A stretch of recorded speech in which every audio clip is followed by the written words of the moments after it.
Hello tout le monde, j'espère que vous allez bien. Voilà, c'est la phrase que tout le monde dit, machin. Il faut que j'arrête de dire ça d'ailleurs. Je déteste. Bref.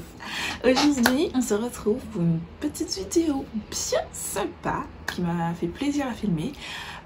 En fait, pour celles qui viennent d'arriver sur ma chaîne ou qui ne me suivent pas sur ma page Instagram, d'ailleurs, qu'est-ce que vous attendez? Elle est juste ici. En fait, je fais une rotation make-up.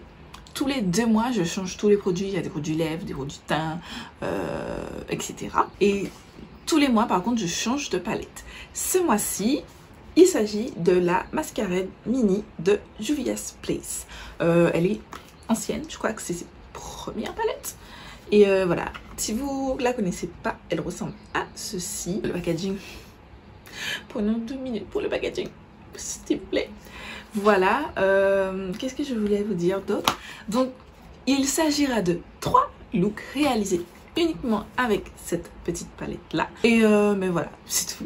Je vous laisse avec les images, j'espère que ça va vous plaire. Si ça vous plaît, je vais vous faire cette vidéo tous les mois. Ok les gars, on va commencer avec le look numéro 1.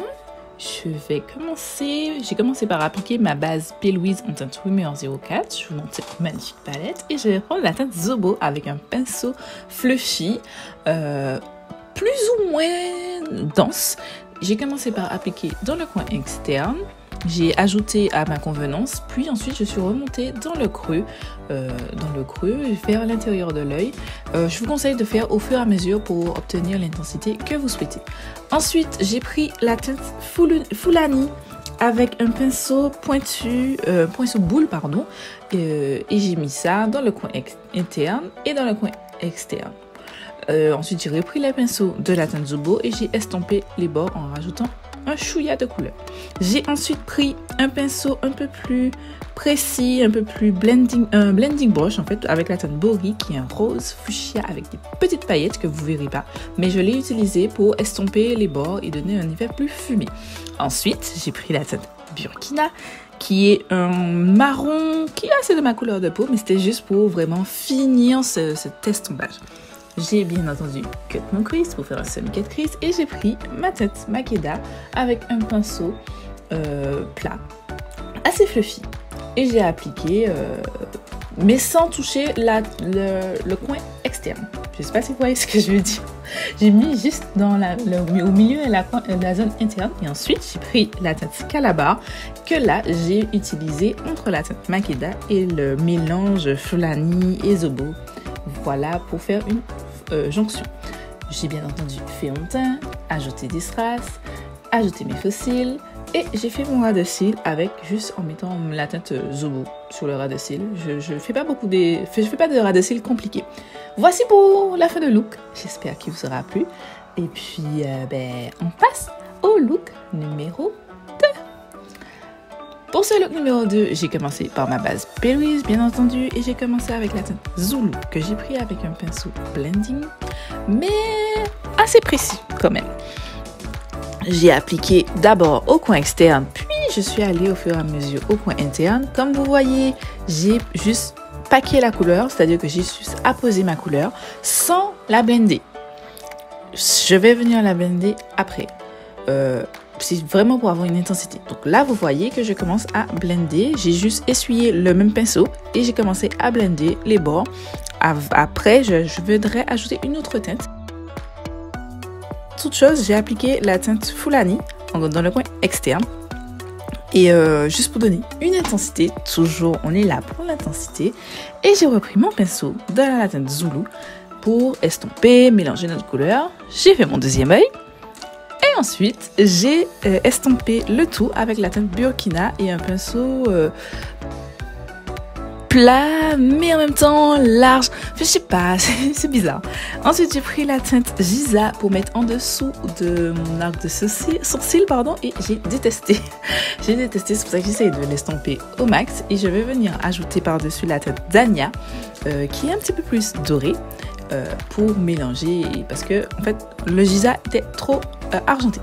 J'ai bien entendu fait mon pre-cut crease d'abord, puis mon cut crease avec ma base P. Louise et je suis venue appliquer la teinte Casablanca qui est un doré orangé magnifique, magnifique. Personne ne peut s'asseoir à ma table pour me dire que cette couleur n'est pas divine. Non, franchement, les gars, cette couleur, c'est un petit bijou. C'est un bijou.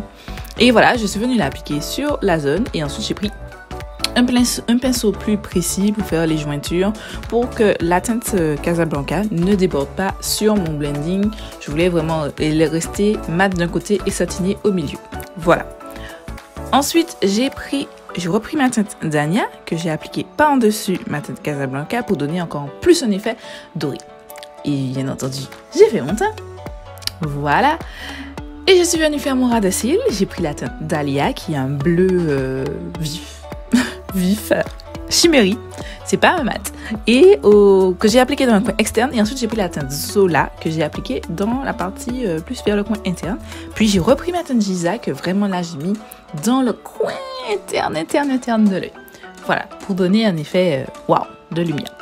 J'ai fait la suite. J'ai mis mon produit lèvres et j'ai mis mes faux cils et fait mes lèvres.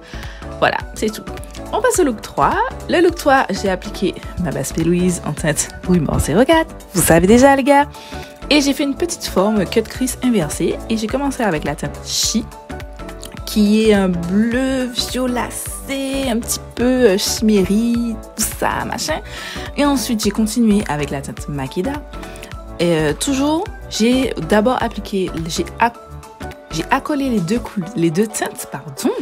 Puis ensuite, je suis venue les mélanger entre elles pour faire un joli dégradé et que ça fasse plus un beau dégradé. Je sais pas si vous voyez ce que je veux dire.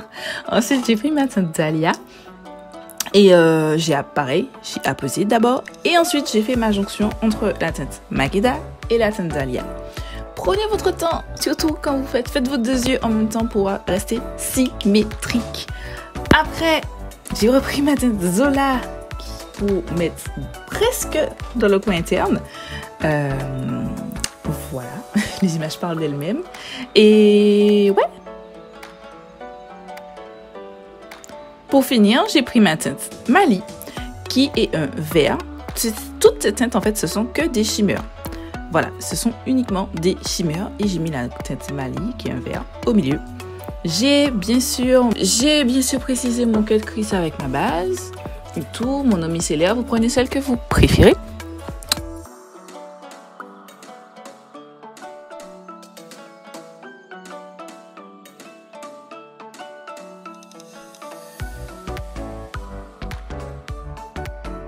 J'ai ajouté mes faux cils, mes strass, fait mon teint et c'est tout pour le petit look. Et voilà, voici le troisième et dernier look.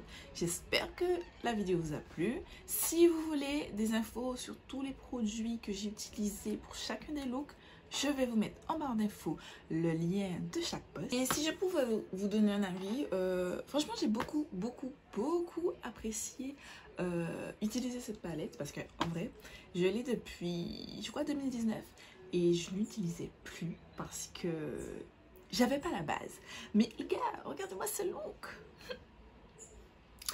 J'avais pas encore acheté la P. Louise et là franchement voilà, la P. Louise me le donne. Comme on dit, la P. Louise me donne des vibes et me fait réapprécier cette palette. Le seul truc que j'aurais apprécié, c'est de voir, peut-être pas mettre autant de couleurs là, et de voir avoir peut-être cette teinte-là en mat, pour me donner un petit peu plus de profondeur. Même si je l'aime beaucoup en chimérie, mais peut-être l'avoir en mat. Quoi encore, avoir une couleur, enfin, avoir des couleurs une plus grande différence entre ces deux teintes là parce qu'en tout cas sur ma couleur de peau ça ressort pareil et ouais, ces deux fards là sont censés, que je me rapproche, ces deux fards là sont censés être c'est des mats mais avec des paillettes et tout machin. Vous savez les fards que comment elle s'appelle cette fille, la youtubeuse, la Tati Westbrook avait sorti sa palette, elle avait mis un rang avec des mats qui ont des petites paillettes comme ça et tout le monde avait dit oui c'est innovant, Juvia's Place l'avait déjà fait. Voilà, j'avais juste à ajouter parce que j'ai vu j'étais pas encore sur YouTube, je regardais les vidéos, j'étais là en mode mais vous êtes des sacrées monteuses, genre arrêtez de donner du crédit à une femme qui n'a rien inventé et dont la palette était plus que boring. Voilà, bref. Vous avez le droit d'être pas d'accord avec moi, il n'y a pas de souci, mais bref. Cette palette n'arrivait rien d'exceptionnel. Cette femme... Voilà. Je ne l'apprécie pas non plus. Bref, je ne vais pas rentrer dans ces détails-là pour cette vidéo. Si toutefois, ça vous intéresse de savoir pourquoi... Quels sont les youtubeurs que je ne regarde pas et pourquoi, peut-être que ça pourrait être une vidéo intéressante. Mais bon, retournons à la palette. J'aime beaucoup. Je vous la recommande. Elle existe. Moi, j'ai la version mini. Mais elle existe en beaucoup plus grand. Honnêtement, vous n'avez pas besoin de la version beaucoup plus grande. La mini est tout à fait bonne. Si vous n'êtes pas encore abonné à ma chaîne, je vous laisse vous abonner juste ici. Activez les notifications, likez, partagez. S'il vous plaît, partagez ma page pour qu'on grandisse un petit peu. Parce que je vois les gens regarder mes vidéos, mais ils ne s'abonnent pas forcément. Donc voilà, partagez et tout. Et quant à moi, je vous laisse avec ma dernière vidéo juste ici. Je vous laisse vous abonner juste là. Et je vous dis à très vite